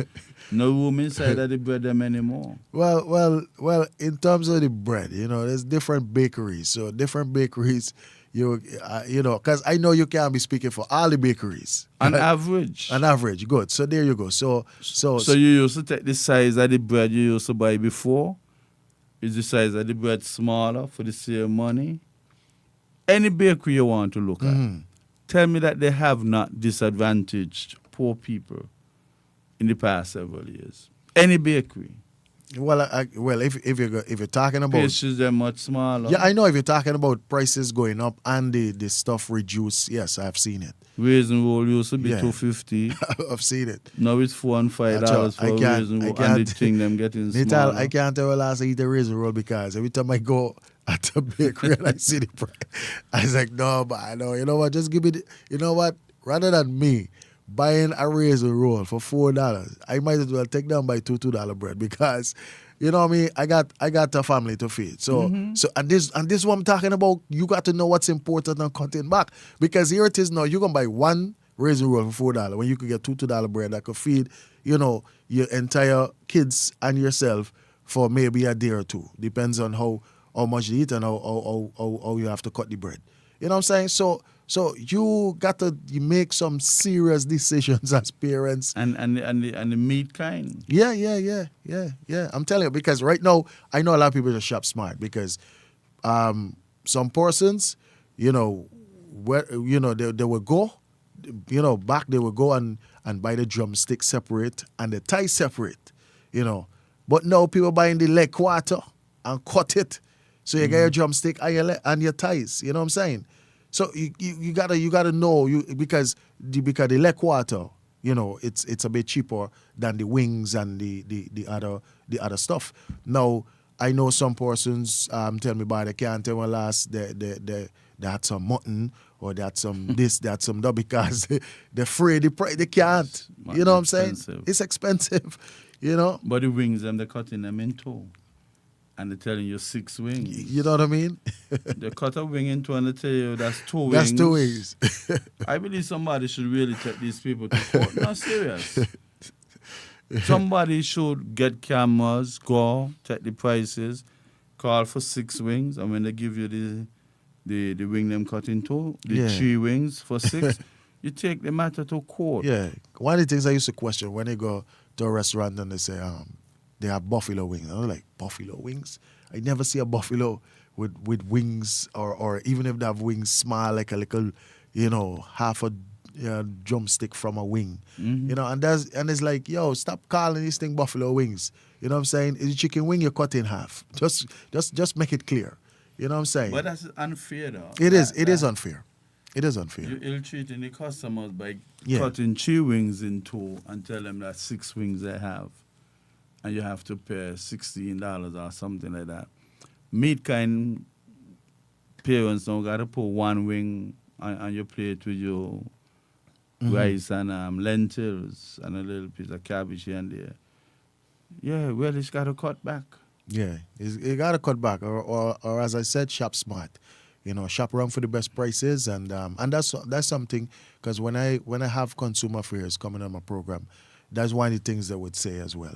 Tell the customers, you guys got to shop around for the best prices and see, and also they themselves, they would say they have on their website where you can see the different prices for different various Yeah, but that places. ain't sufficient. It's not sufficient. You got to get up out the office and go do your work. Make sure that the people are consistent with the prices that exactly. the government suggests. Right. Yeah. You can't stay in your office and tell people go look on our website and see where got the best prices. I really would like to have them on a program. I mean, what is that? Get up out the office. Go and do some shopping. Get some kind of money for your project that you're going to carry out. And you buy it across, and then you go back a week after. And you compare the prices of the same thing. Yeah, because, right, you're supposed to have a database, for the prices there. You know what I'm saying? And I don't know how it is. I don't know if they can actually, bring a penalty to supposed to that be. bit. No, I don't price think. Control. We have price control. Yeah, but I don't think consumer affairs can, penalize that business place for carrying up the Why price. not? I don't think it falls. You just tell people accept it. Walk miles and miles to see the difference between here and there. Now, if you got price control, with AMX sense, you got price control. Because if I know I'm the only supermarket in a village, you can't walk across to the next supermarket. Something that ought to cost $5, you could sell it for $9. Yeah, because I the only one up here. The most people going to take it up, come by the cashier, pay and shoot their teeth. Yeah. So we have to help. We have to help with that. Well, no, but in the case whereby, if it's a case, and this is what I would say, if it's a case whereby, as we stated, that the government is giving tax breaks, well then I do think consumer affairs should have the power to bring a penalty to your business, whereby you have to pay a fine or whatever it is, because you can't get a tax break and we come this week, see your price, and then next 2 days we come back and see you have a different price, or customers report that you have your price gone up, then you're taking advantage big of advantage. the system or the break, because you making money both ways. But the government would have to see to that these are the people who frustrating the populace. It is. When they get frustrated and they start to steal and rob. Why it is You frustrating. got to spend money on national security. Somebody might get injured. You got to spend money in the health department. Because people are not going to sit back. It's not people stabbing and shooting each other. It's people robbing to keep their family alive. Yeah, that's true. So we got to tackle it at the root. Why is this happening? So when somebody carry out an operation and they rob someplace and you capture them, you have them in custody, you have to use a psychologist. You got to use somebody to interview them so that you understand why this happened. Yeah. Just merely capturing the people, sending them to court and convicting them Yeah. cannot get to the root of the problem. I agree with you. Get to the You have bottom to of it. interview the people and let them know why. That way you could have an idea as to, A man could come up with such a brilliant reason and justification of having to go in a place and take up something that a magistrate or judge might have empathy on that person. Yeah. Empathy is difficult, very, very, very difficult. Yeah, because if you catch somebody and they say, "Bah, watch out, me kids them home hungry, crying, me no chase, So then the system will have to see it and be like, you know what, And the child need medication by the pharmacy. That's right. It doesn't. We're not condoling that. We just put out there, but pressure pure Just tell pressure you the extent to which and the various Exactly. possibilities that could arise could arise. Right. from yeah. that. Let's look at our water problem. Let's take a break and come back. Fellow citizens, near and far, join Newrish Nital on Sugar Soda 90.3 for Fear Nor Favor. Where is one? Where is the cancer Pandora come out for war? Tune in to 90.3 on your FM dial. Log on to SugarCityFMSaintKitts.com or download Simple Radio app from the Google Play Store. And join Newrish Nital every Thursday night from 8 to 10 p.m.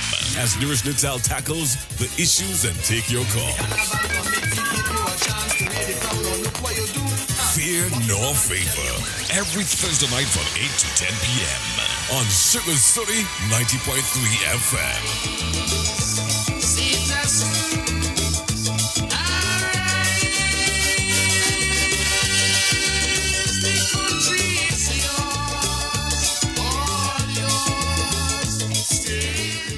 Fellow citizens, near and far, join Newrish Nital on Sugar Soda 90.3 for Fear Nor Favor. Where is one? Where is the cancer Pandora come out for war? Tune in to 90.3 on your FM dial. Log on to SugarCityFMSaintKitts.com or download Simple Radio app from the Google Play Store. And join Newrish Nital every Thursday night from 8 to 10 p.m. as Newrish Nital tackles the issues and take your call. Fear Nor Favor every Thursday night from 8 to 10 p.m. on Sugar City 90.3 FM.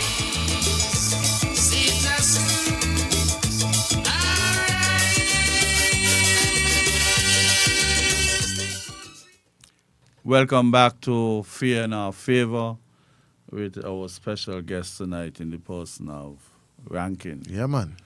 Now, let us look at the water problem. Based on climate change and everything, we're getting a little less rain, much less rain than before. So as a result of that, we have to ration our water. Ration, and I agree. I don't think I washed my vehicle for the past 3 weeks to a month because I want to obey the instructions that we're trying to conserve water. I keep the inside clean, the outside, don't lean upon it, your clothes will get dirty, but that is all right.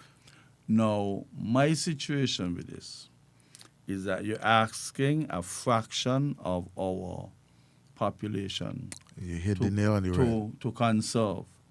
Yet you have those persons who bottling water, using the same potable water, putting them through the various processes in their companies, putting them, bottling them, and then selling them to us.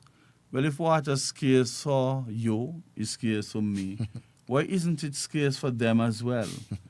And then they come and they put it on the shelf and you have to buy. Well, How do you unless- look at that, to be honest? You sure them ain't got their own well somewhere, drill somewhere? Own well. Because well would take water from the rain. The rain would have to percolate the soil. Right. So which means they themselves won't have no water in that well either, or they'll Right. be low. So the yes. scarce water that we have, you're allowing them to bottle their water and sell it to us, which is unfair. You're asking us to conserve. Don't wash this, don't wash. And we want to obey because we are patriotic. What about those who take in these huge volumes of water, bottling those water, selling them to us at prices that we could hardly manage at times, and then still exporting? What are your views on that? Yeah, that's a tough one right there because I see what you're saying and I understand clearly what you're saying. Because if there's a water scarce, and that's why I asked the question if you're sure them ain't got their own well, because if water scarce, for one, it's supposed to be scarce for all. So, but at the same time, I mean, people want the purified water as well, to digest, to drink. But they can just purify their own water by boiling it, right? Boiling it. Exactly. Add a tip of Clorox. Right. And let it boil out. It is photosensitive, so the light will destroy it. so you don't have to hurt your head about. So Or you could even get some activated carbon and pass it through, Right. and you're good to go. So then that would rule out the fact that the people would be in need for the purified water because you can purify your own. So maybe a cap, should have gone on that for the time being to say, well, you know what, listen, if you guys are accustomed to bottling 1,000 gallons or whatever, you don't gotta cut that down, drastically. You know what I'm saying? You probably can't import any because obviously we need Export. exporting, right? Because we need every drop we every can get drop. right here. So that is a very, very, very interesting conversation to have there, and So you could look at the meter yeah, and see what the usage is like. yeah. Anybody could use water because $20, you got $2 standing charge and your $18 normal and average. But if that is the cost, you can sacrifice that and do what you want to do. That's true. But it's not a matter of whether or not you're paying for your water. It's a matter of working in unison to make sure that everybody could conserve water to the extent that we need it at this particular juncture. Yeah. And if you're not playing your role, it could look as if the government surgically discriminating against some people, allowing some to do what they want to do, bottle the water, sell the water, export the water, and people got to keep their vehicle dirty for 2 months because they don't want to use up any water. I mean, I can't see it. And another aspect that I can see, where that persons might be buying some storage tanks.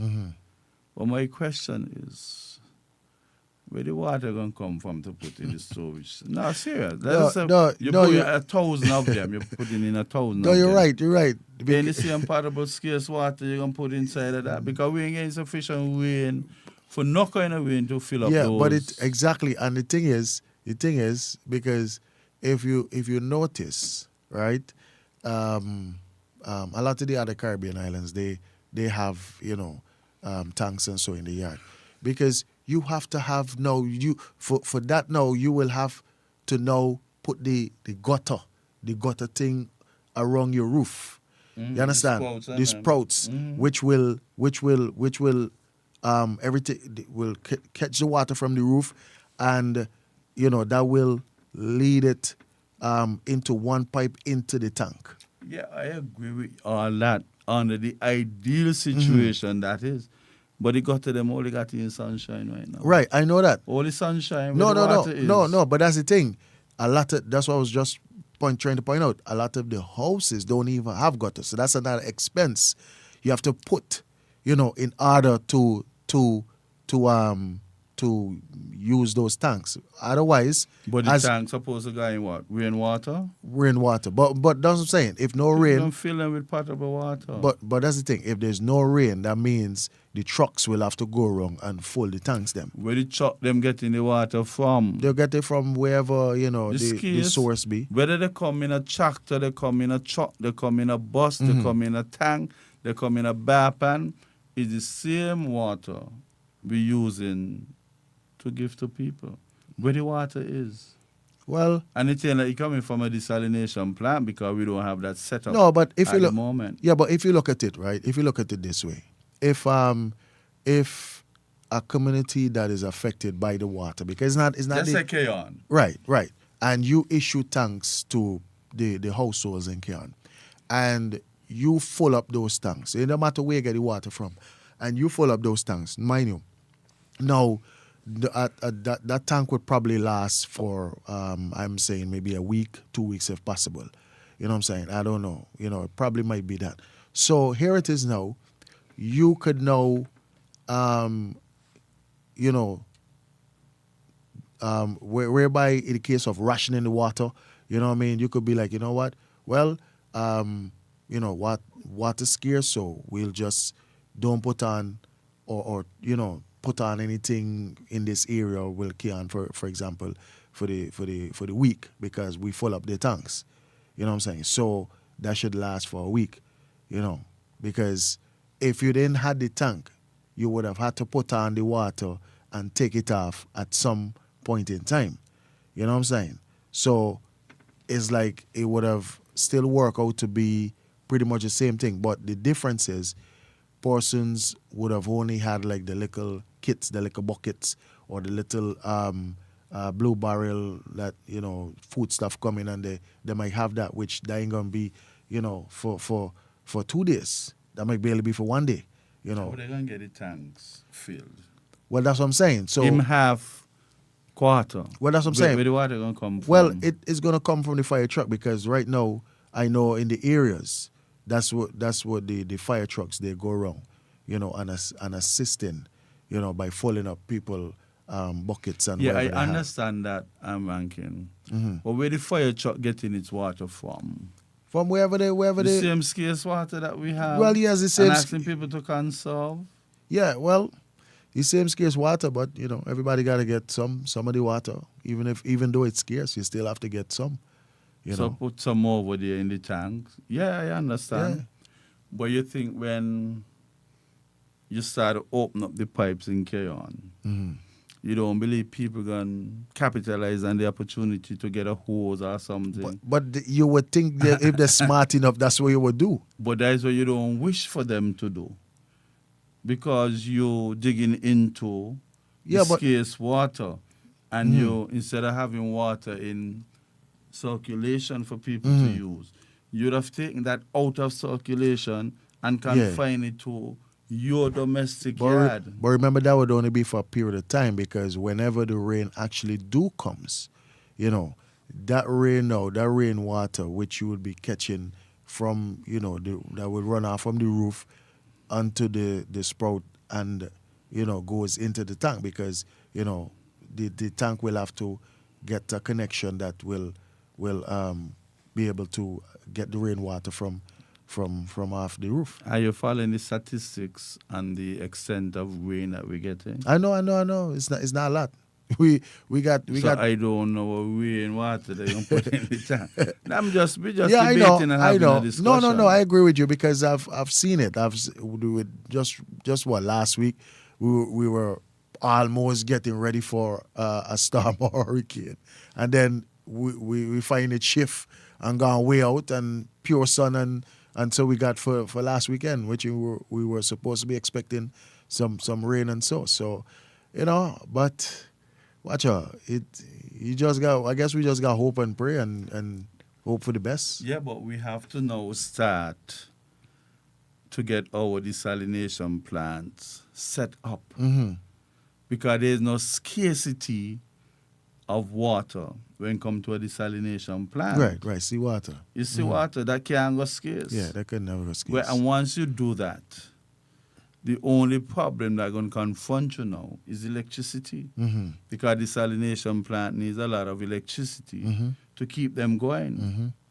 So how would you simultaneously produce the desalination plant water and the energy at the same time to drive I guess they might use the solar energy. You know. So that is precisely what I'm saying. So you have to do the two of them together. Mm-hmm. Because if you do the desalination plant without the solar plant, that means you got to cap into the already existing electrical supply that we have. Right, which is going And then not everybody got a solid footing when it comes to the electricity distribution. Right. So we got to start now, and we have to put them in unison side by side. How large those desalination plants would be, how much water can they produce? The one we were talking about out there, I think it was just originally designed to supply Keys area with some water. Limited supply. Yeah. You can't supply the whole.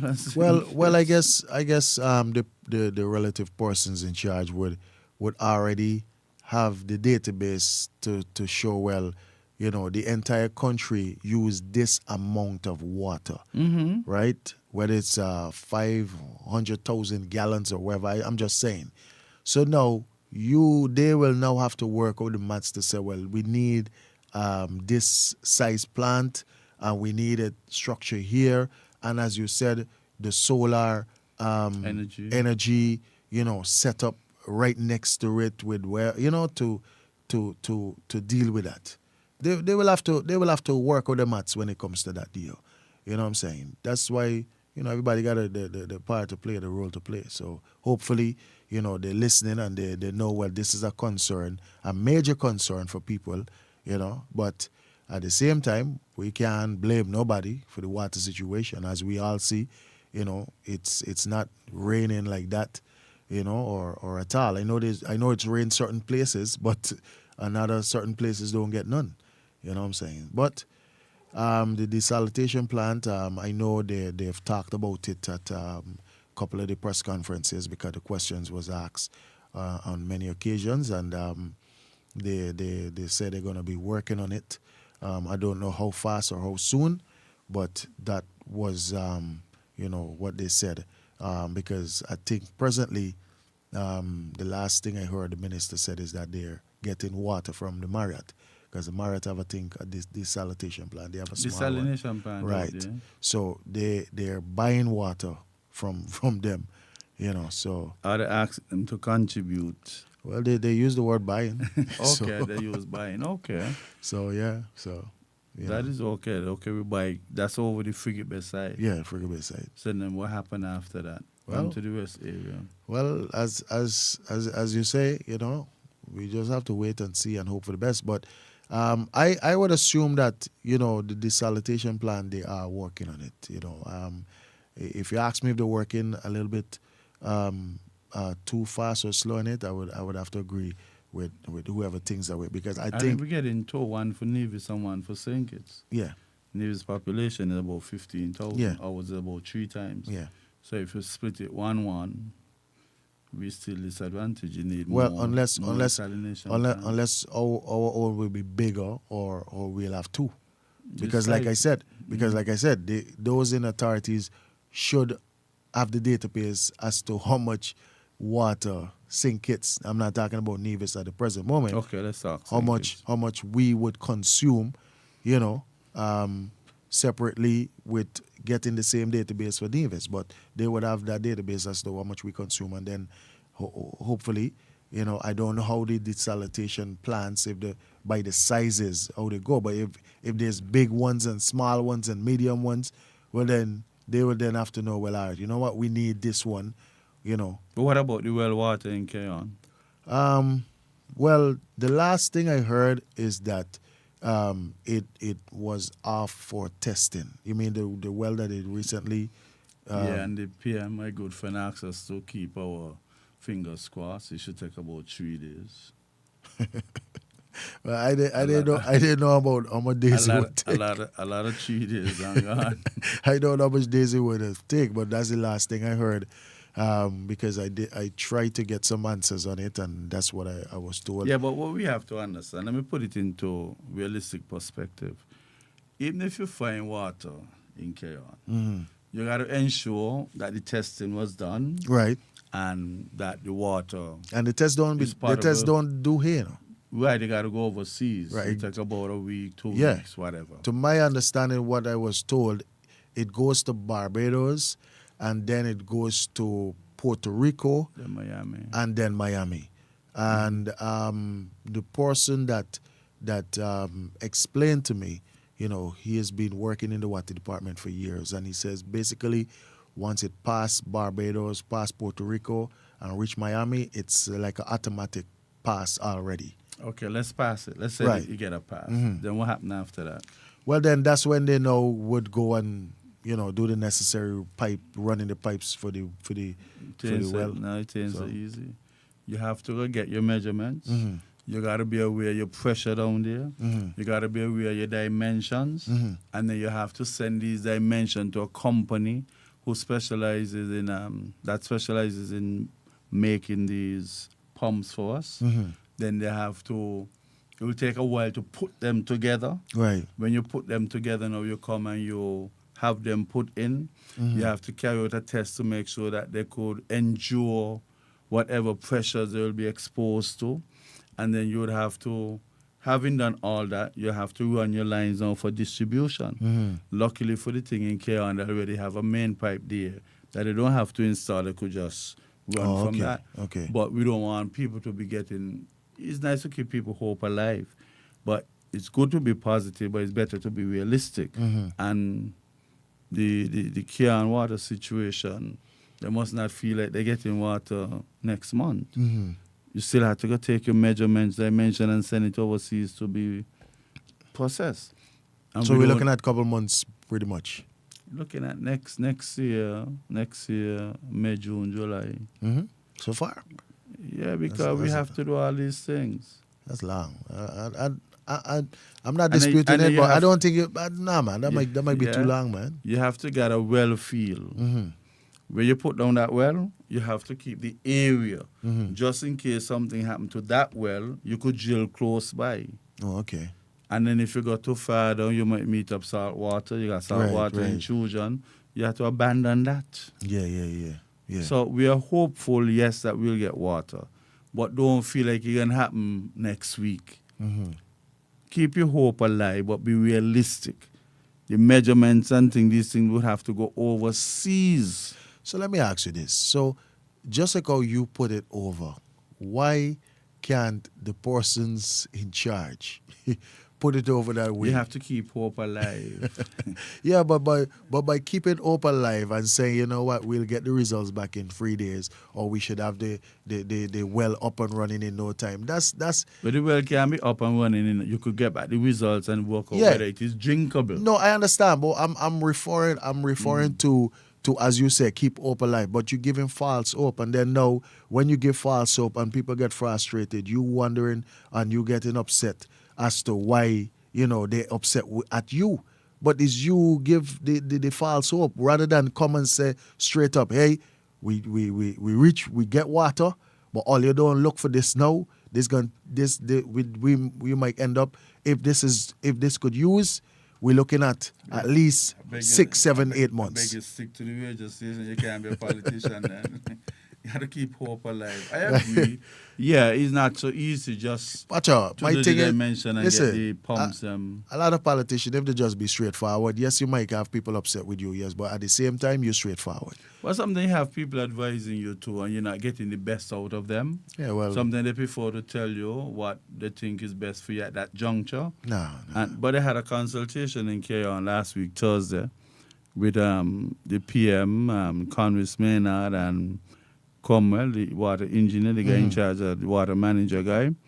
And I don't know the content of the discussion, but I'm telling you that things would have to go overseas to be put together and come back and install here before we could actually get water. Yeah, the well- beauty about it that might cut back on the time is the fact that they don't have a main pipe out there where they could just do the distribution farm. Okay. Unless they would have had to run this main pipe and get the various outlets thereafter.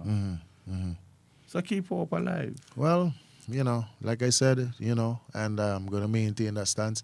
They need to be straightforward with people. Just be straightforward. If you can't do something, just say you can't do it. If you can't get it done right away, just say you can't get it done right away. Stop trying to give people, the narrative that you're gonna get it done, or you put a timeline as to we're gonna get it done by such and such, but then you boot up with a problem and you ain't coming and say, you know what I mean? You got people wondering and thinking like, why is it taking so long? You know what I'm saying? Come straight up and tell people where is it. You know what I'm saying? We can understand. You know what I'm saying? We can understand because at least we know for a fact. Well, yeah, because I got persons, a lot of people from St. Peter's, right? The next press conference, they want me to go ask the question about St. Peter's main road, right? Because early up in the year, I asked the question, and the response I got from the minister was, later down in this same year, we're going to see, the road works being started, right? Because the money was already allocated in the budget, right, for St. Peter's. You know what I'm saying? So now, So if you can't find the asphalt, but this is the thing now. So now, before I come to the asphalt thing, but this is the thing. So I got persons want me now to go and ask that question So, and that's why in the beginning when I go to the press conference, I don't be asking these questions because I have a question basically. You know, the question that I go and ask is from the people. I got questions from the boss.